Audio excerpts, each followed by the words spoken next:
We are in completely uncharted waters here. We've seen companies pull off some questionable business moves over the years, but this is just bizarre. Nintendo has officially hiked the price of the Nintendo Switch OLED, a console that's been out for years and is literally being replaced by the Switch 2, and they're doing it right after the next-gen console's launch. That's like charging more for an old iPhone the day after the new one comes out. And here's the kicker. Retailers aren't exactly thrilled about it. In fact, some of them are straight up ignoring Nintendo's price hike, selling the OLED for way less than Nintendo's new suggested price. We've got Walmart slashing it down to $299, undercutting even the old MSRP. And it's not just Walmart. Reports are coming in that other big chains are quietly holding back from matching Nintendo's increase. So, why is this happening? And is this Nintendo move actually part of a bigger, sneaky strategy to funnel people toward the Switch 2? Let's talk about it. Alright, so here's the deal. Nintendo raised the price of the Switch OLED by about $50 in some regions, and it's not a minor bump. This is a straight-up MSRP change. But here's the thing. Raising the price of a console late in its life cycle is almost unheard of. Usually, you're slashing prices to move the last units and make way for the shiny new thing.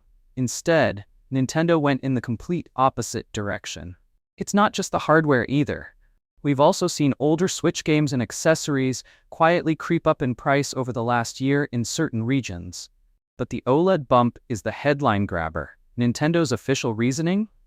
Well, they're pointing to higher costs tied to manufacturing and distribution. And if you look at the bigger picture, there's a trade factor here too.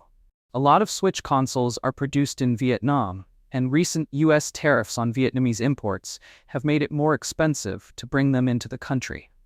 But, and here's where people are getting mad, those tariffs don't fully explain the increase. In many cases, they only add a small cost per unit. Yet Nintendo's tacking on way more than that. Now here's where it gets interesting. The Switch 2 hasn't been touched by this price drama. Its price, its games, even Nintendo Switch Online memberships tied to it, all unaffected. That means that right now, the Switch 2 is only about $50 more expensive than a brand new OLED model. And guess what? That makes the Switch 2 look like an absolute steal by comparison. Former Nintendo marketing manager Kit Ellis even said, Nintendo found a way to stay winning, no matter how much it stinks for all of us. And honestly, he's not wrong. Because whether you choose the overpriced OLED or you upgrade to the Switch 2, Nintendo's winning either way. It's a sales funnel disguised as a price hike. But here's the twist. Not everyone's playing along. Walmart, as I mentioned earlier, has been spotted keeping the OLED at $299. That's $50 less than Nintendo's new suggested price. And apparently, they're not alone.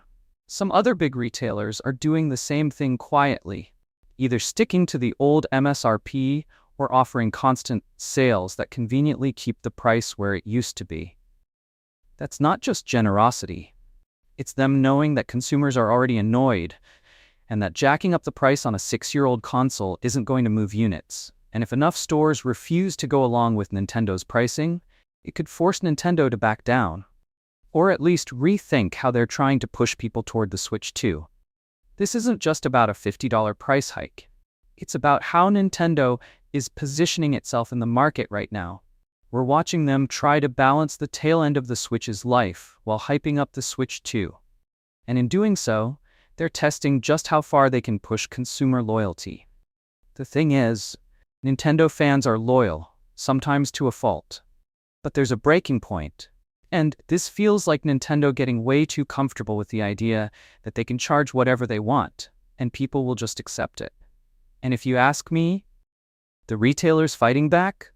That's the most interesting part of this whole thing, because it shows there's a limit. And maybe, just maybe, we're finally seeing a crack in Nintendo's "we can do no wrong" armor. So, here's the bottom line. Nintendo has pulled one of the weirdest pricing moves we've seen in gaming in years. They're making the old console more expensive right after the new one comes out, possibly to make the new one look like a better deal. But with retailers refusing to play ball, this could turn into a battle over who really gets to decide the price you pay. If history tells us anything, Nintendo's not going to roll over easily.